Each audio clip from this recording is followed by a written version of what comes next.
Merry Christmas! Happy Hanukkah, Kwanzaa, Boxing Day. Happy holidays, everybody. Welcome to Wrestling with Cards. Today we're looking back at collectibles of Christmas past. We're talking wrestling, sports cards, video games. Hopefully I can bring up some great nostalgic memories for you guys. Stick around and check it out.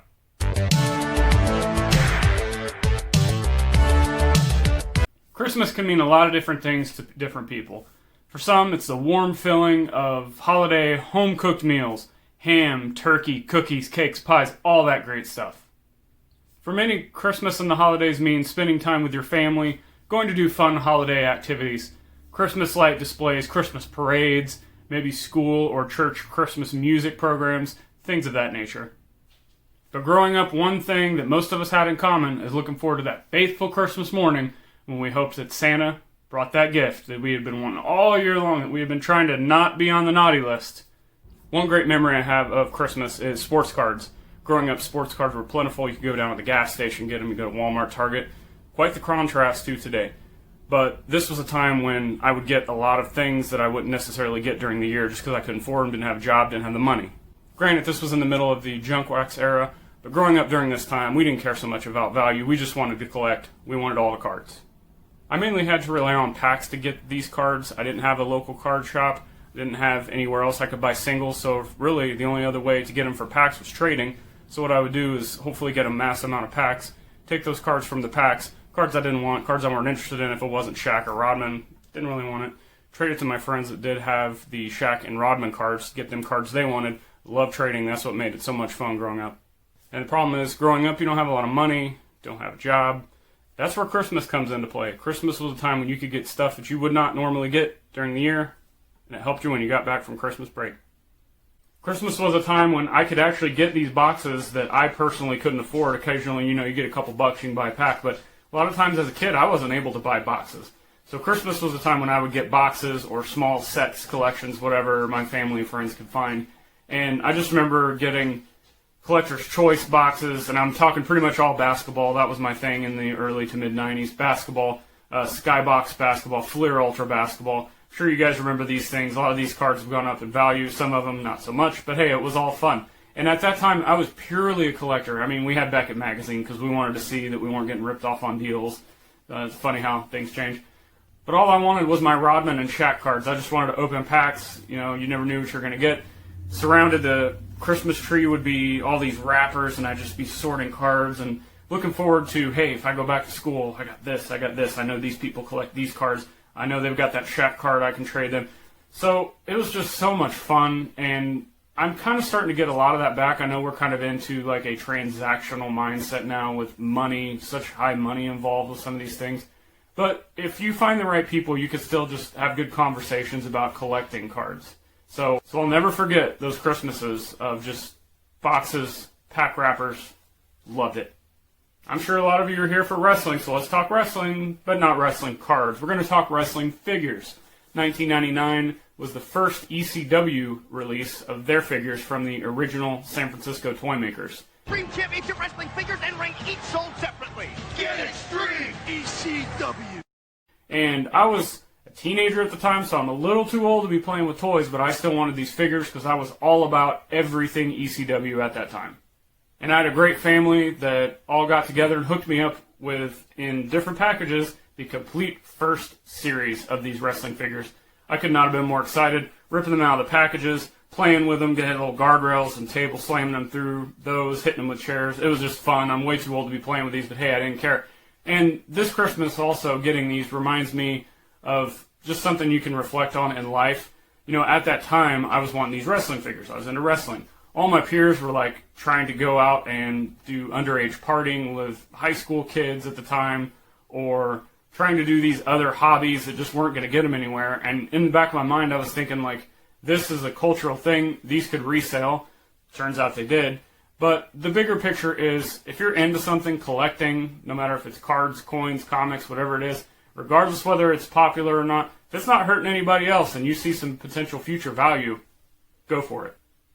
Another thing that makes it easier now is we're kind of in a culture where sports, comics, pop culture, items, movies, TV, all of that stuff kind of intertwines. So you see action figures and Funko Pops of sports athletes or actors off of the TV show, or wrestlers even.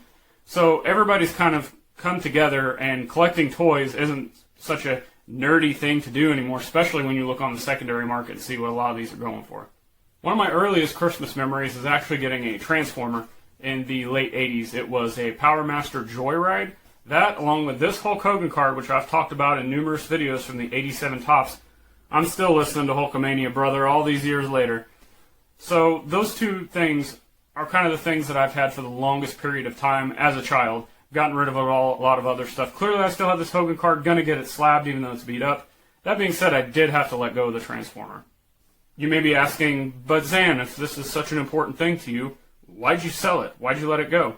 Well, I think there is a really interesting lesson to be learned for all collectors, no matter if you're into action figures, sports cards, comics, it doesn't matter. If you're into collectibles, there's a big lesson to be learned here. Sometimes you just have to look around at your collection and ask yourself, do I really still need this? And why would you ask that? Well, maybe stuff's taking up too much space. Maybe it's a monetary aspect. Maybe you're in debt, you need to get out of debt, you need to pay a bill, you need to get rid of something. So that could help with that.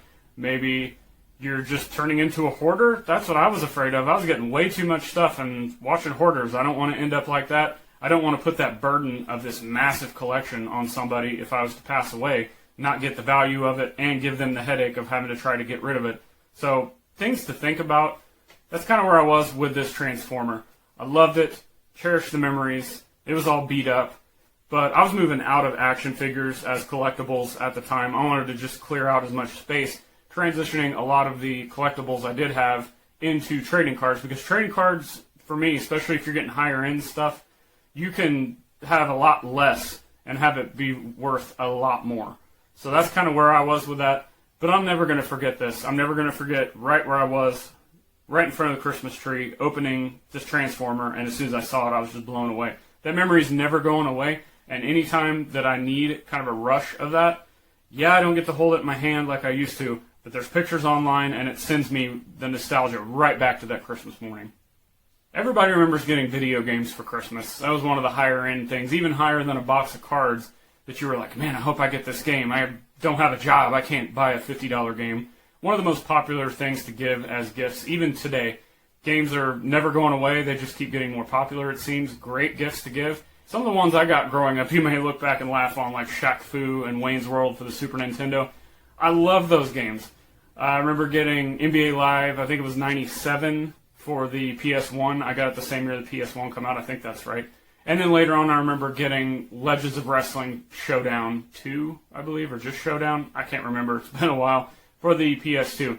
And these games that I listed maybe weren't the best games for graphics reasons, for playability reasons, and a lot of the gaming snobs would look back and be like, oh, these games suck, why would you do it? But at the time, I didn't have the internet. I had cable, so I could watch wrestling and watch some other shows, but something about playing the game was just awesome. I mean, not Christmas related, but I remember spending hours and hours playing NBA Jam, setting up my own tournaments, playing the computer. I just loved video games at the time. As I got older, I found out that there are other things I want to do. Making these videos is more important to me than playing video games. Investing in trading cards, wrestling cards, investing in stocks, trying to stay out of debt. Those are all more important things to me than playing video games. So I just had to change things from a priority list. But those memories of playing those games are just never going to go away for me, because it was just such a big deal for me personally to get any video games for Christmas. So that got me leading down the graded video game craze that's kind of picked up.